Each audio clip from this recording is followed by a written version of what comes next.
سلام. سلام هانی جون من هانی. یه تور سوپر لوکس میخوام برای ماه عسل.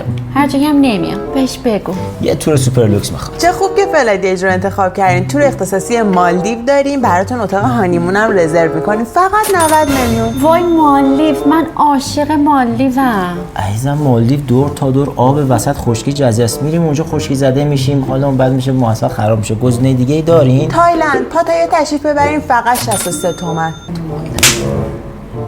اصلا اینا رو ولش کنیم خانم، تشریف ببرین استانبول 25 و 500، هم تفریح هم خرید. وای هانی استانبول، من عاشق خریدم. متوجهی؟ همین الان تور استانبولمون پر شد، میتونم براتون کیش رزرو کنم، فقط 10 میلیون. کیش هم عزیزم الان فصل مسافرت، یه عالم مسافر ریخته اونجا، خواهرتین هم اونجا، اسخر اینجاست، میرم باش چش تو چش میشم، من خودم بعد میشه اونو ببینم. خورد تو ذوقم. خورد تو ذوقش. من فهمیدم شما چی میخواین، یه جای دنج و آروم و خلوت. آفرین. عزیزم جان؟ من بیرون من دوست ندارم. دوست افتاد نداری؟ وصیت هم میکنه. به زوپا چه عزیزم بیا بشینیم با. من برای رفاه حالتون همه کار میکنم. عاشقتم. من نه.